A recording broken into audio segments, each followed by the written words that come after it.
Hello, and welcome to the weekly feeling intent-based podcast, Spiritfolk Saturdays. Today we're here to talk about episode 65, part 9 of the Romance of the Four Clans arc. I'm your host, Elfie, Spirit of Internal Combustion. Joining us this week are Kat, Spirit of Donuts, and Thero. Spirit of friendship and nudity. That's great. A strange thing. I was actually thinking, started thinking about that because presumably there aren't, cameras in the TI-verse yet. So someone painted that. Yeah. Probably. I want to bet you Marcus commissioned some of his imps to do it. Oh my god. Oh no, Kier I think of a bad imp pun. What about Kier did it? It was impressionistic. I was trying to think about artists. It was a very important period. And then I proceeded to think about what kind of bizarre machine would Kier make that would function as a camera, but not actually work, and decided on the concept of sketchtography, which is a camera that instead of actually taking a picture, just really rapidly sketches out what's going on. Oh, yeah, that'd be kind of neat and definitely a Kier thing. Yeah. Wow. Yeah. You know, for all the jokes we make that everything he does explodes, it really doesn't. It's the only thing. About 50% of the things that explode are meant to explode. Yeah, like the splattering ram or his rocket boots. Yeah. The bomb that killed Marcus. The grenade thing that ran off of Marcus's blood. I was doing a bit of a rewatch today with Celeste and haven't gotten that far yet. But we were up at the Prison of Lights. And some of the things that came out of Gregor's mouth that made me go, good lord, you do have issues. Yeah. I really need to get back to doing transcripts. I kind of forgot and got busy, and yeah. Oops. I really wish that we had seen what all of the other mercenaries had brought, because I was curious about that. Yeah. I think Morin's was my favourite though, Shoe Rocks. He had nothing better to offer, so... I was curious about what they might have brought, and I wanted to see the party either getting really excited, like, guys, we totally have this in the bag, or oh shit, they have really awesome stuff. What do?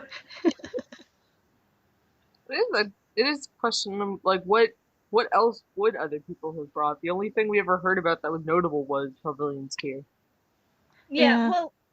Well, we know that, Eileen, I always forget how to pronounce her name. Eileen, yeah. I know how to spell it, but it's a weird spelling from, what I would expect, so I forget how to pronounce it. Anyways, we know she was giving them the book that she finished reading. And we know Morin had his, shoe rocks. And another mercenary had a roasted rabbit. Mm-hmm. So it wasn't, for all that it was supposed to be, spectacularly valuable things, they didn't really... What do you want to bet Sorry, go ahead, Thero. For all that was supposed to be spectacularly valuable things, they didn't really hand over anything of real value. No. They probably could have just given the guy an imp and it would have gone over fine. Oh god. Oh no, give him a tax coat. Give him a tax coat so that it could collect other riches for him. God. That tribute that they gave though, it was just just imagine this horrific looking axe, then wrapped in a poster with two guys nude riding a horse. Yeah, then covered in trail mix, and then covered even more in glitter, and then turned a glowing yellow colour. And then the rocks. And then the rocks. It's like and shoe rocks. It's like a turducken, but with weird objects and special effects. It's really great because suddenly this awesome axe that we were all thinking was super cool probably looks really fucking dorky. That would have been really like terrible thing is if everyone found something of note and they just had this pile of really valuable stuff. Like, well, it's ours now, but I guess you win. Like one person, just like, oh, Yeah. Maybe that's why they didn't hand over anything particularly valuable. yeah. If they weren't certain they were going to win. Yeah, that might be it. Might be since none of them could get to Billion's tier, they just decided, fuck it, there's no way we're winning, let's hand over random junk. I hope we win. Like, that would make sense to me for Morin's thinking, at least, because he seems somewhat competent. Everyone else we really haven't seen enough of. Let's see. The Gold Clan leader with his tiny, quiet voice. That was cute. Yeah. He's apparently very, like, considerate. Like, you expect this loud, angry guy who just shouts a lot, but he's just like he decided that if someone was willing to give up this thing for someone else, that they were probably the most. Yeah, worthy. I was expecting a louder Colvin voice. And then we get, like, quiet. We get the quiet, nervous kid that sits in the back of the class and prays he doesn't get called on. Aww. I really like the fact that Morin just kind of went along with everything. he was quite happily just like standing there, and then he gets like shadow hand dragged over to the group, and then put in a headlock from Kier, and he just takes it with good grace. Yep. And he doesn't, like, protest when they say that he was crying over losing the axe, or... Morin is the kind of person who has been with stupider people than this group and is just used to it by now. Oh yeah, probably if he was in Aileron for a while. Yeah, so he's like, well, I'm a part of this now. And probably he's willing to sit through it because he knows Thog vouched for these guys. Yeah, seems to have more of a tolerance for it than Thog does. Thog would have been yelling, no! And just walking out of there. Oh yeah, the shadow hand started. And also, you know, he knows that they killed a band, so he's probably just like, I'm not going to do anything to get on their bad sides. Oh, practically confirmed at this point, right? Morin isn't a backstabber.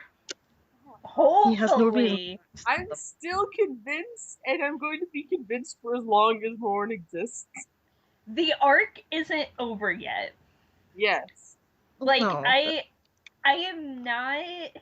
am not writing off backstabbing being a possibility until the arc is over and he goes back to the bar with them. I'm going to be a conspiracy theorist and continue thinking he's going to do it because he's too nice. He doesn't have a reason for it anymore. There's no plot reason for him to be a dick. Like, don't be a dick. That's like the first rule. You know, I was shoot, what was I gonna say? I started saying something, then I forgot immediately. I'm sorry.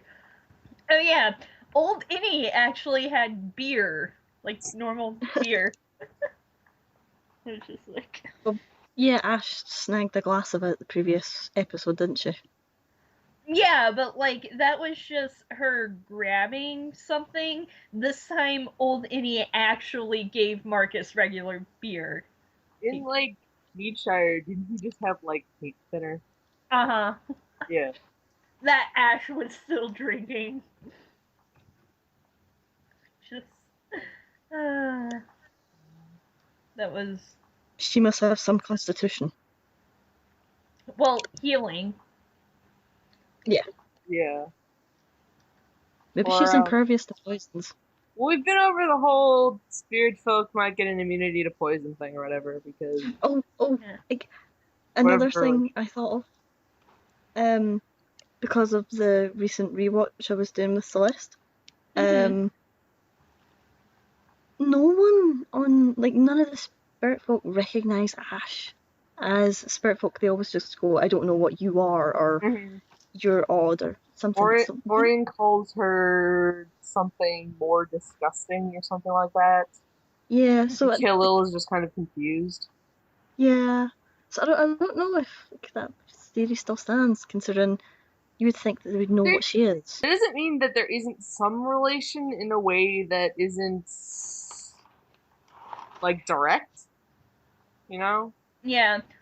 It could be that, like, if the Spiritfolk part is, you know, the Guardian, it might be the bindings mess with people's perception of it. Hmm. Like, unless they were present for Ash unleashing some of her powers or using the skeleton hand, they just might not be able to pick up on it because it's bound.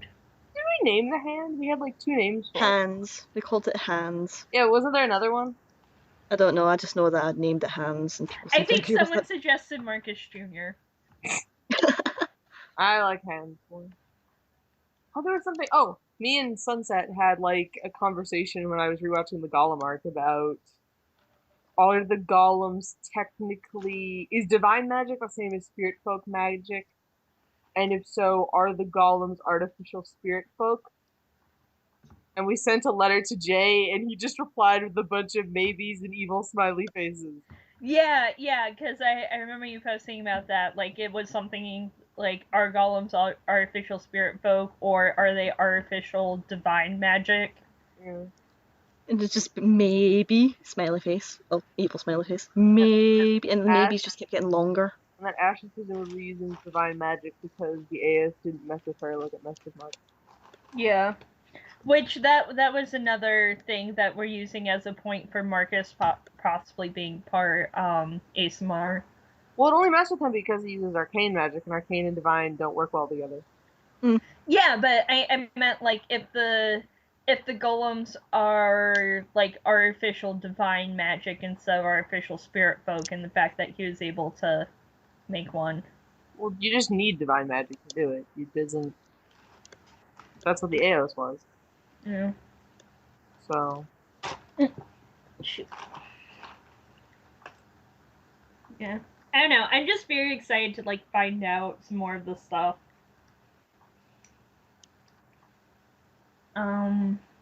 Speaking of Ash, there was no Ash this episode.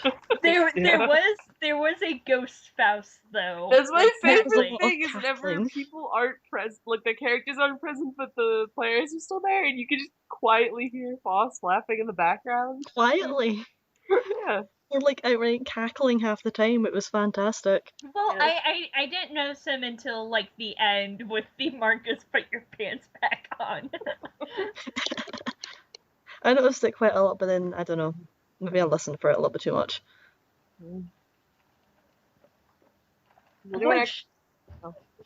Which that was a whole thing, was just that bit at the end, Marcus, I'm free of responsibility. I don't know, that just made me laugh so fucking much. Like, he jumps from not having responsibility to the Gold Clan to being able to be pantsless in public. How does that make sense? It doesn't, but then... Marcus does not care. Oh, there's a thought. Marcus had a beer before he left. Maybe he was like partially drunk when he did it. He appears to have a very low alcohol tolerance. Yeah, that would makes be surprising. Sense. That makes sense if, you know, the wind tires him out. Because I remember Ash saying something like that during Deck of Disasters when she switched with Marcus. Like, yeah. I feel tired just walking against the wind. There is none. And Marcus was like, I can run! So, does anyone have any theories as to where Ash was this episode, or if we will see her in the next one, or what? I feel like she maybe went back to talk to Horaven, if he was still there. Or maybe just, like, do something to mess with the area where Tavillian's tier was. At the end there, I was kind of expecting her to sort of swoop in while wearing, like, a band mask and nick the flower back from Marcus.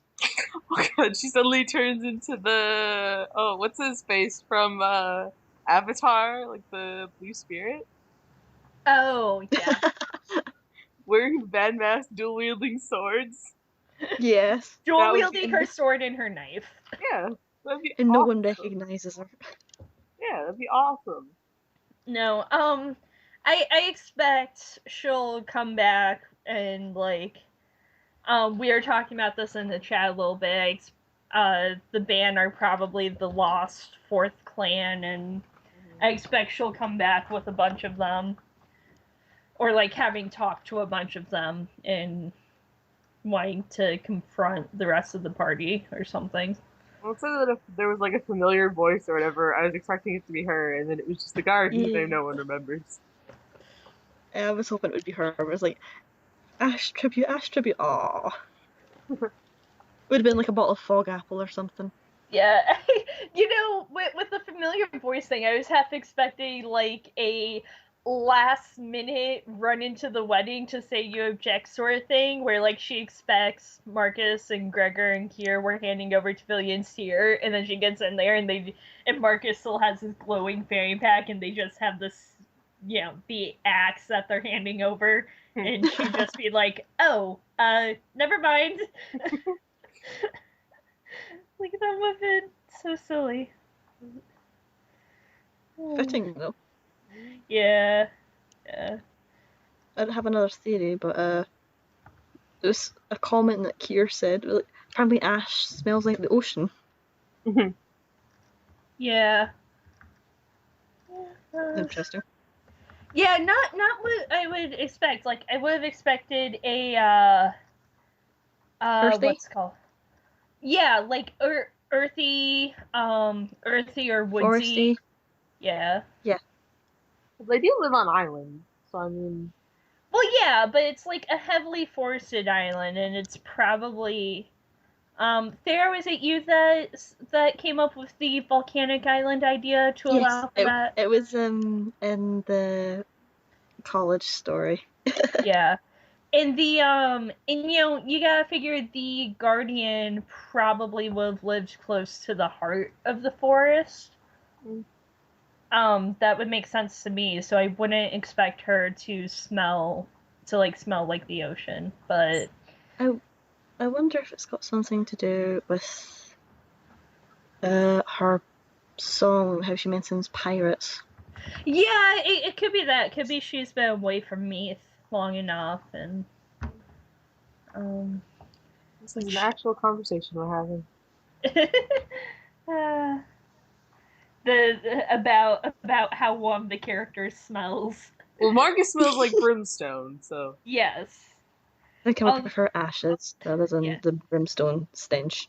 Yeah, which I wonder if he did take like a scented bath, because Matt said that he would like all of that fancy stuff.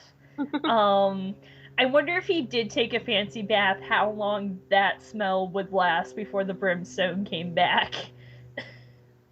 Not a clue. They traded an imp for a rat. Yes. Marcus now officially has a pet rat. His name is Forehead. That you can ride. He's just like acquiring a menagerie. Like he's got imps and tax goats and a rat. Yeah. He's getting a real band. I half expect him to multi-class into Ranger.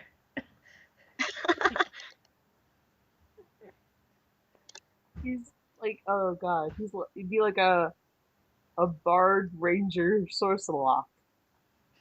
Just already multi-classing. Yeah. A barda locker. Bard locker. Sounds like if you add rogue, he becomes a bard unlocker. That was brilliant, Elfie. That was brilliant. Applause for you. Oh yeah, just can't we talk about the poster? Just the fact that it exists. Yes. Like, I know we were talking about who the hell even made that, but just, I want to appreciate the fact that someone made a Kier Marcus poster with them riding horseback naked. The funny thing is like for the past 2 weeks, I've had this image in my head of Kier like riding across like a field on like a Clydesdale type horse, and I don't know why. But this like suddenly this poster happens and I'm sitting there going, oh my god. Yeah, like these two are so gay for each other. Like I know Marcus's side is platonic at least, but it's just it piles up. It's like, come I on. I don't know if I like them better as a romantic ship or just as a bromance, but either way they're great and they have no boundaries and I love it. Might I suggest a platonic ship that does cutesy romantic things? Yeah. Yeah, that's part of the reason why I keep thinking Marcus might be coy romantic, because that's just Is that how like you pronounce it? I believe so. I know it's like based on the French word for what, so but I don't know how to speak French, so um but yeah, because like that whole thing is you have trouble telling between platonic and romantic feelings for people, or you want to treat your platonic friends like your romantic friends. Um, so like with this whole thing with Kier, it just makes sense to me that that would be a part of Marx's identity, but that's just a headcanon. So I like it. I quite like agree that with one. It's a good one. mm-hmm.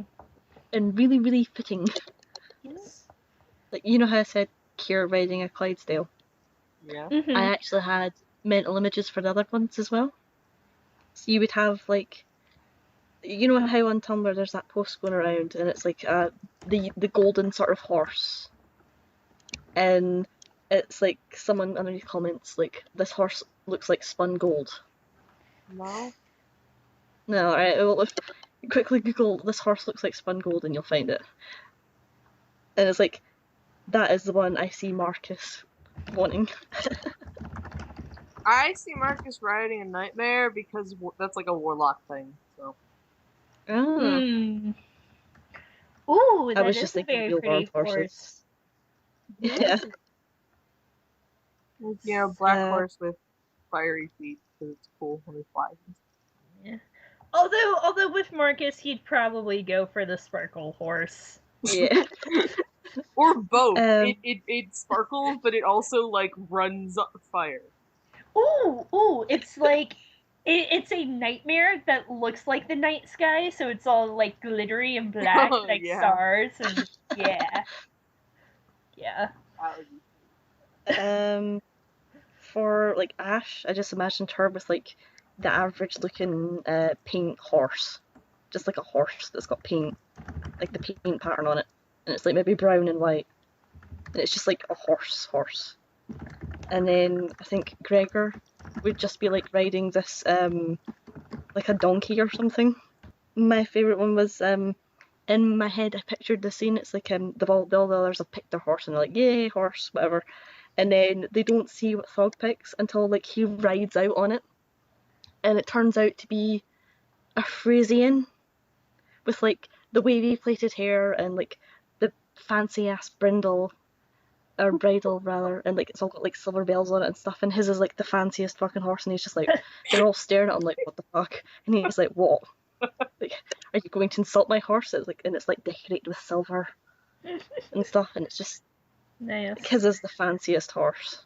Yeah, although I really want to see Gregor on a war horse with proper armor and stuff. Or a war pony. Or a pony. Oh, I don't that'd know. be I cool. feel like one of them would ride a pony. Gregor. Oh god, imagine Kier trying to fit on a pony. I feel like he would have a pony, but I also feel like he'd be so dismayed that he can't like he's too big for it. Yeah. See, like he's so big, that's why I stuck him on a Clydesdale in my head. No wait, Besides, those things are massive. Kier rides a proper horse, probably a Clydesdale, yes, because I love Clydesdales. But he also has a pony that either an imp or a tax goat rides. Oh, yes. Yeah, Thog's still being knocked out by the mushrooms. That's amazing. Yeah. Poor fella. The implications They of really dumped him. what those mushrooms specifically could be is almost worrying. Yeah, well, like either Yeah, he's sitting there and he's tripping out while he's streaming, or they were just really bad mushrooms and he basically has food poisoning.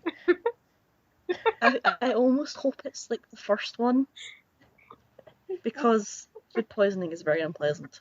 Yeah. And I can't imagine everyone else would want to be in the same room as him when he's suffering food poisoning. Or maybe they're the sort of mushrooms that wizard drugs are made from. Oh, God. If they use mushrooms for that. That is a good question. What does one make wizard drugs out of? Yeah, something plus magic, obviously, but what is the something? You make it out of wizards. Wizard drugs are people. Is it like how you make baby powder out of babies? No, they just the wizard tower just has its own little like hair salon, and when people go get haircuts, they sweep up the hair and use it for wizard drugs.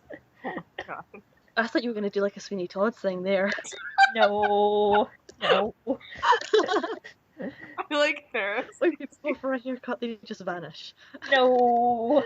Or it's like they think it's the Theros suggestion, but it's really that they just get such different hairstyles that they look like all new people. Yes, I will accept that. Like, I also just keep expecting, the other thing, going back to when you hear a familiar voice, I was also half expecting it to be Colvin finally showing up again. Like, I thought it could have been Inian as well. Yeah. Well, here's the thing. If it was Colvin, it could have been like, wait!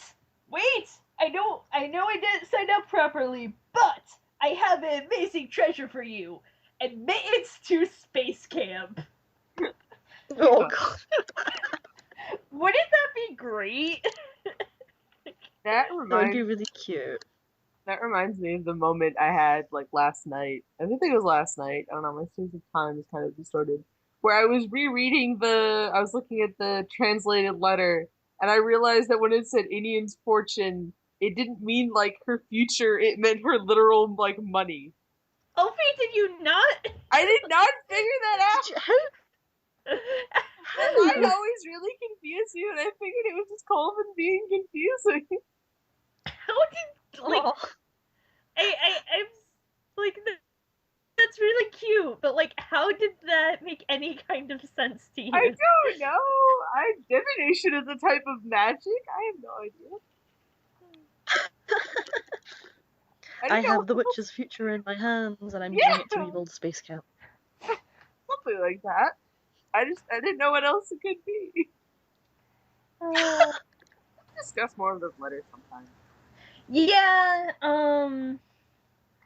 like, I don't know, until we get, like, I really need there to be more info. I really want to know more about the thing with Inian in the Year of Hailfire and her coven. I'm still really suspicious about the one letter that's actually written that wasn't translated, because it talks about the subject, but we still have no idea who they're referring to. Oh, it says matching the subject's description was reported to be exiting Caravia's soft border towards Honorant. Intelligence reports a mass gathering of mercenaries in the area, though the conflict appears internal. It is this officer's opinion that the subject poses no threat outside of personal combat ability. Due to formal affiliation, caution will be something exercised. Okay, so to me it just sounds like they were talking about the, large number of mercenaries, maybe, or like one of the mercenaries in particular. They're talking about the gathering of mercenaries, but then they're talking about someone specifically who went to this gathering, so it's somebody that we presumably know. Maybe that's what's up with Morin, is he's that person. That would be neat. Or maybe it's just hinting at Colvin coming back. I don't know. Wait. What's the context of this thing again? Remind me real quick. In the opening, there's the book, and each of the pages, two of the pages are translated, and then one of them is just like a report from an officer. Because I wasn't sure if it was the report or letter from Colvin, because I just had a seriously weird idea. Right. So you know how we're all like wound up about Ash and her origins. Mm-hmm. What if she's like this subject Well, It's my primary suspicions are one of the main trio, Morin, or Inian or Colden. yeah, maybe. Let's see, because it said something about combat abilities. Maybe it's Gregor. Because he's really, really. Oh, that would make a lot of sense. He's really, really calm and like relaxed most of the time, and he's just very nice, and you wouldn't expect him to be as badass as he is in combat. Yeah, and maybe it says the only threat is from physical, from like one-on-one combat with him, was it? Oh, wait, no, it can't be. I don't think it could be the main trio because it was exiting Caravia's southern border towards Honorant. But so they it's went like, back and then they sailed back. Yeah. They sailed to So Honorant. so isn't aren't they saying it's coming from the country where the wizard tower was? Yeah, they're saying Yeah. it's coming from the north. So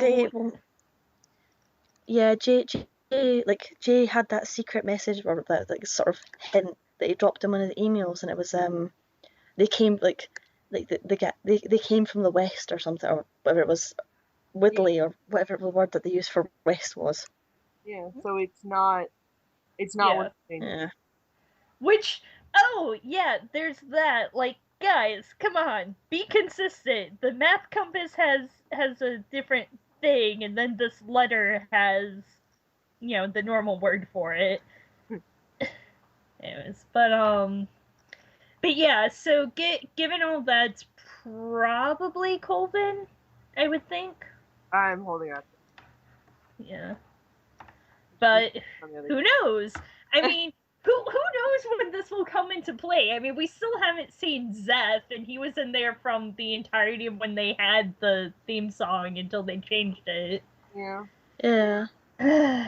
I really want to know what that is. God damn it! I love how confusing this must be to people who have no idea what we're talking about. Yeah. There's a mysterious translated cipher words, in the theme song, and that's about it. Yeah.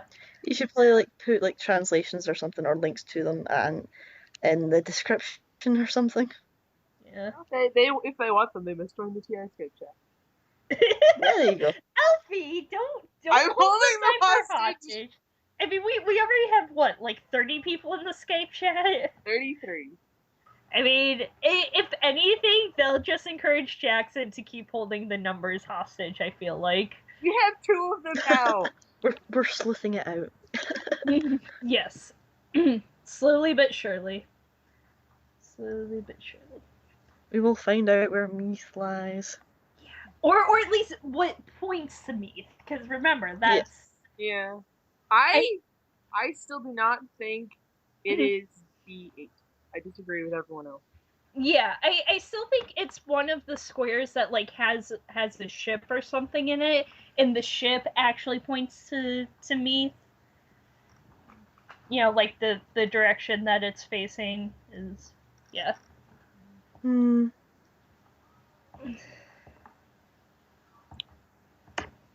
we'll see one day.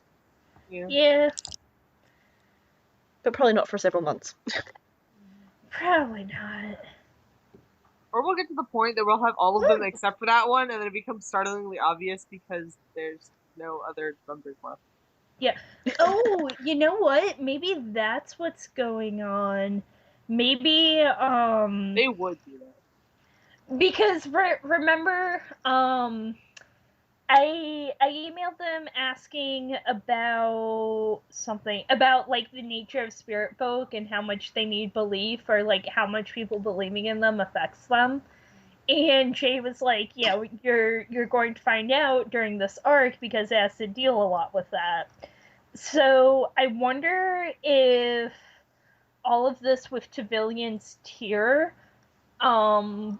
might wind up making Ash want to go back to Meath and check in on things. Oh, I doubt she wants to go back to Meath. Yeah, well, just because, again, just because of the whole thing with, respecting respecting Tavillian's dying wish, and like that might make her think about, oh, I've kind of, just abandoned what the Guardian is supposed to do, so I should maybe check in, otherwise I'm kind of being a bitch, I really don't want to, I should, sort of thing. I have a very hard time believing that because there's literally an entire song about how much she does not want to go to Meath ever again. I know, but come on, character development. Maybe like a storm happens and they end up washed up on Meath. Oh god. That would just wreck her life. Oh my god, yeah, because then their ship is destroyed and they have no way to get back. And they're not going to want her to leave. Yeah. Just like the horror on Ash's face as she realizes where the hell she is. And she just turns around and tries to walk out to sea. Because she's the only one who can swim. Yeah. It's like, no, I'm swimming back home. Goodbye.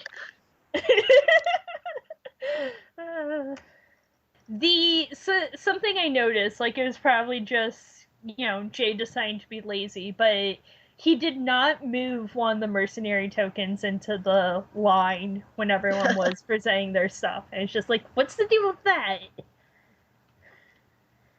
I noticed that too. I was like, so why didn't you give a gift? Yeah. Like, what are you doing here? Are you teamed up with someone? Did you just decide, screw it? There was also quite a few different guards there. Not Gold Clan guards, but I think there was Lily Clan guards as well. Mm-hmm. I was wondering what they were doing there. It might just be a thing to, like, find out what's going on or something. Like, maybe everyone needs to know who the champion for a clan is, so they know, like, who to talk to about stuff or who not to mess with. I wonder if there's, like, there's a rivalry between the clans, but is it, like, considered a socially bad thing to do if you leave one clan for another? Yeah. It might be, like, a, it might be a... Oh, what was that, Thera? Might be like a political party switch type of thing? Yeah, like, once... Maybe you're not expected to stay in whatever one you grew up in, but once you choose one, if you decide to switch again, it's probably kind of, like, makes you seem very wishy-washy.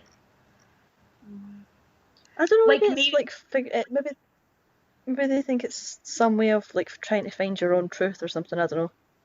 You have to experience it firsthand or something. Yeah, like that might be Honorant's, like, rite of passage into adulthood is like going off on a journey to figure out your truth that you want to pursue and then choosing a clan. Like, maybe you're not a proper adult until you do that or something. I don't know. I mean, I might just be open to moving clans whenever because I understand that people's views change with time.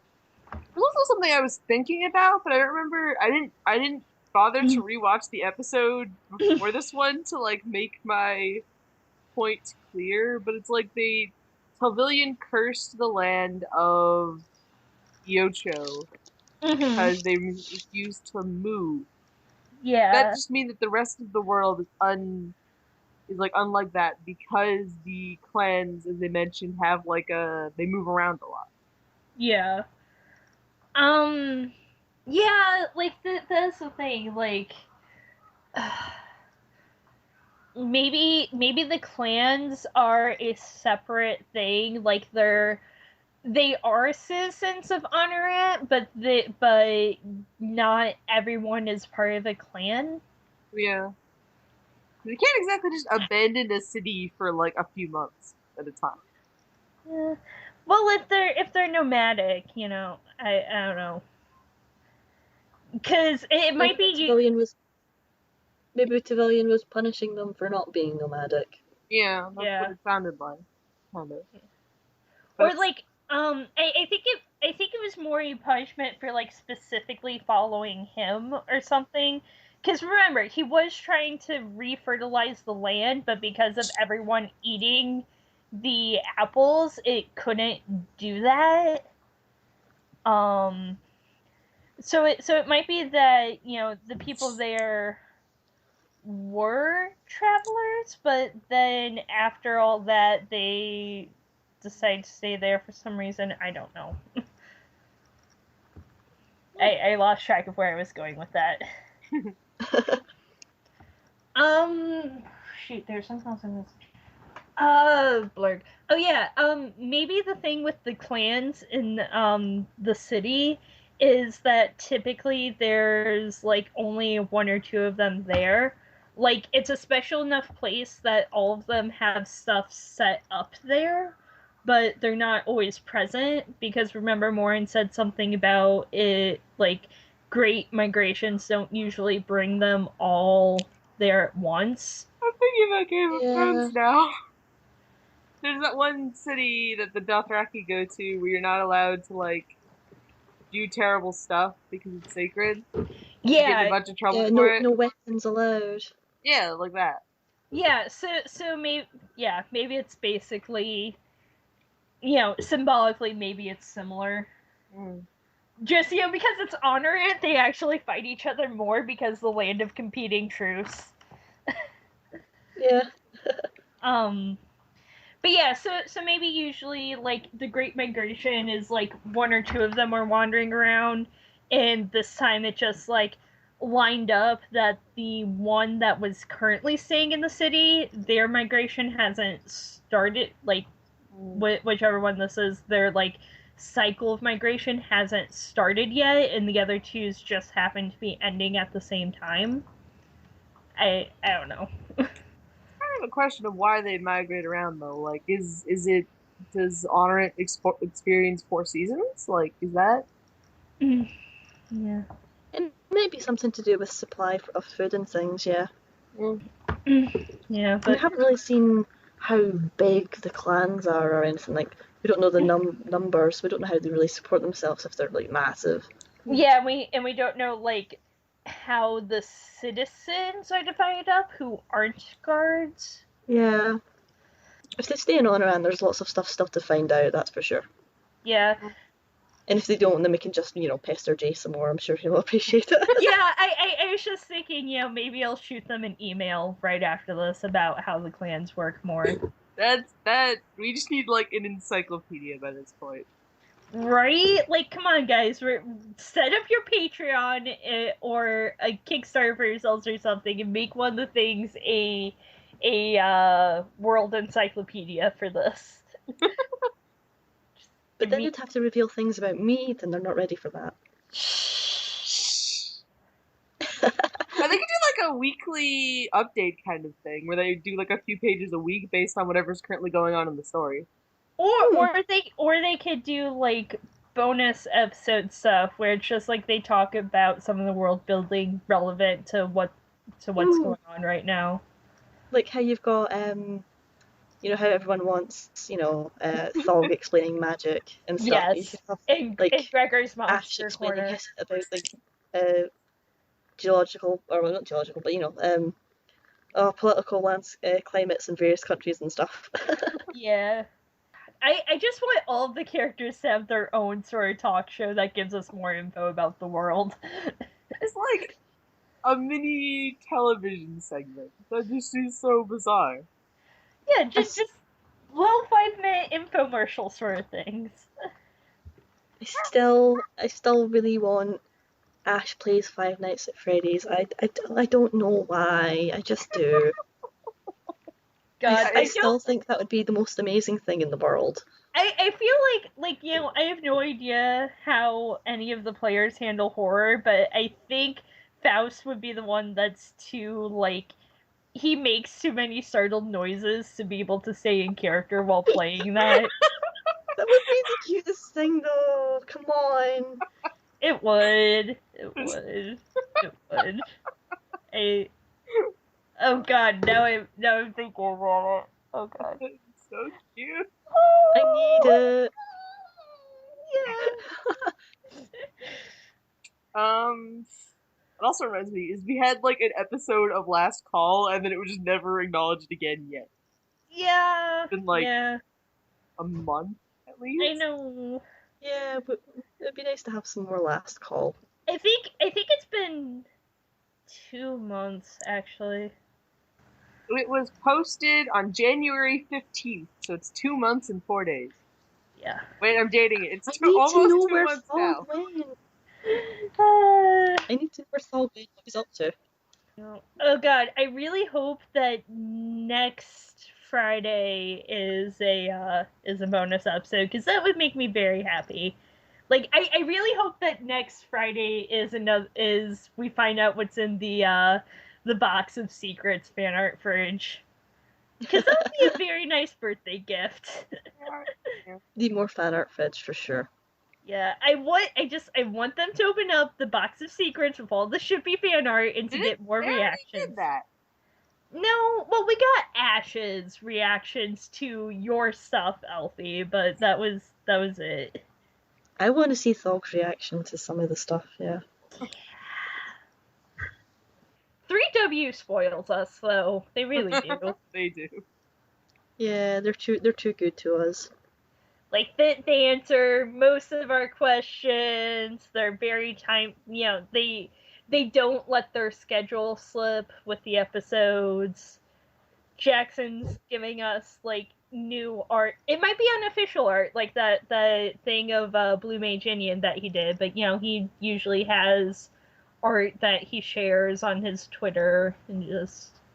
They agreed to be on the podcast, which will hopefully be happening soon, and I'm so excited. Yes. Alright, so anyone have any good AU ideas? I know the chat mentioned a pet shop AU where Gregor and Ash work at one. I know little to nothing about pets. I'm not. Well, the original idea pitched, I guess, was that it was a very poor pet shop. Nephew suggested it, where, Gregor and Ash work there, but they don't really like it because they know that the owner doesn't take proper care of the animals, so they're constantly, like, sneaking the exotic animals out and finding them better homes and places to take care of them without putting them in the shop. But I'd rather actually be a really good... I'd personally, like, for that sort of AU, I'd rather see it be, like, a really nice pet shop that's, like, really good to all of the animals, and, like, sort of like the dog shop in Inubaka, and just, yeah, like, I feel like that would be really fucking cute. Okay, let's take that and spin it into a littlest pet shop AU where all of the animals can talk for inexplicable reasons. Or everyone is an animal, and then one of them is a human who all the animals can talk and no one knows why, and just bizarre things happen. Either Sog or Marcus for the human. I'm going to say Thog. Poor Thog. He is, like, the most mundane of the group, so he always gets stuck with the mundane role in every AU. And it fits him perfectly. I know, because he's just like... here is what bizarre animals is everyone else? Yeah, let's see. Marcus is a baby goat. Maybe he's not so mundane, I wonder. I feel like Ash, if we didn't want to just be obvious and make her a grumpy little cat, I feel like Ash would be some kind of lizard. I was gonna suggest she's an owl, because... That works too. Ooh, no, yeah, just make Ash a bird of prey. That'd be cool. When they go to, when they do the whole thing that everyone laughs about with the humble cow, it's Marcus is a ram, Ash is an owl, and Gregor is a cow, so... I don't think you'd keep a cow in a pet shop. Yeah, no. Gregor's a teacup pig. That's what it is. That's so cute. Yeah, isn't it? And then, here is the Alaskan Husky. Yep.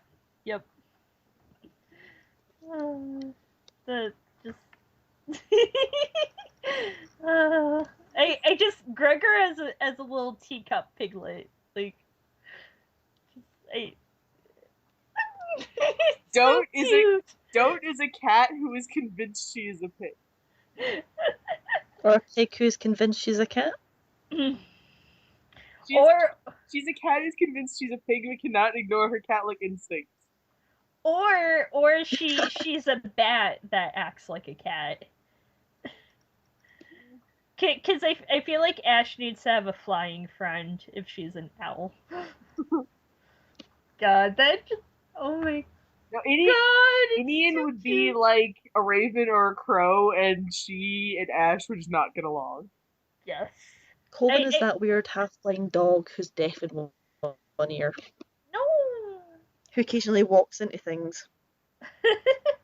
Actually, and drools all over your leg. I feel like Colvin would be some kind of rodent, actually. I was going to say he's a really aggressive hamster. Yes! Like yes.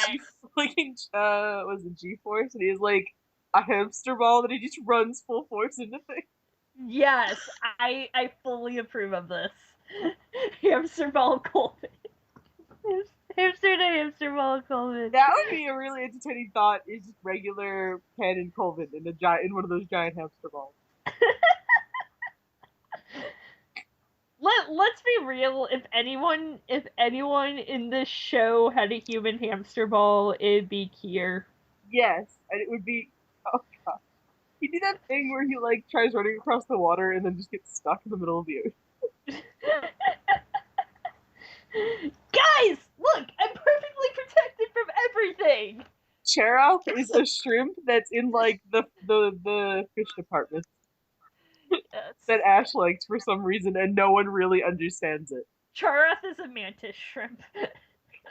Who no one has any idea why the fuck it's in a pet shop, because mantis shrimp are like horribly terrifying, but for some reason he's there. And the only one he doesn't try and screw with is Ash. Yeah. God, why is this so hilarious and so... Oh my god. Because it's amazing. Oh gosh. It's like, here's an AU idea, here's an AU idea, here's a more ridiculous AU idea. That we all run away with. Yeah. Ooh, maybe Killil's a lizard, because heating lamps and salamander. Oh, yes, perfect. Aren't salamanders the ones that have like the mythos about like lighting on fire or whatever? Yes. Yeah. Yes. Yeah. Good job, Elfie. The spirit in the Prism of Lights is like a hissing cockroach. It's not a pet, it just lives there and everyone keeps trying to kill it, but no one can find it. Or maybe like it was a pet there, but then someone like dropped its cage and it ran away, but it still like stays in the pet shop because it doesn't know where to go. Yorok is a tarantula. I was going to suggest that Yorok was a turtle, but I like a tarantula.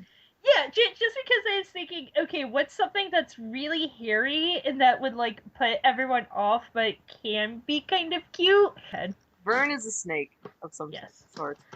Karen is another human. She runs a rival pet shop. And then Morin is like another human who can also talk to animals for some reason, and no one's really quite sure what's going on there. Yeah. No one's sure like why he's there, what he might be doing. So would this alternate universe be called the Doctor Dolittle alternate universe? I based it off of the new Littlest Pet Shop show, so no. It just usually makes me think of Doctor Dolittle. Yeah, well, like I've never seen Doctor Dolittle, so. So the goat also makes sense since Marcus has a habit of just putting anything in his mouth when he finds it lying around. Oh, there was the story Matt told about like eating a can or whatever. That was yeah. Oh god. What do we think is gonna happen next episode? Hopefully something with Ash, because Ash is wonderful, and I have no idea. Hopefully more Horvin. I like Horvin. Yeah, again, like, seconding that and saying, like, maybe we'll get what Ash was doing off on her own, and I bet it's something with where Tvillion's tier was. I just want an Ash-centric episode. That's a question now, is that we know what Horvin's, like, deal was, is that he's guarding the flower, but why was he a jerk to them when he, like, first met them? Yeah. They didn't know about the flower then. Maybe he thought they were mercenaries? I don't know. He just does that to all the mercenaries. Yeah. Like, that's my Or it thought. might be Like, because sorry, maybe go he ahead. was trying to, I don't know, sway them to go find the ban and join them or something, since he thought like 2 of them were ban, I guess. Yeah, like, but I was thinking, maybe since he knows the mercenaries would probably be after Tavillion's tier, maybe he was actually targeting mercs and not people that might be banned. But Call him like a nice guy. yeah. Yeah. That's so weird.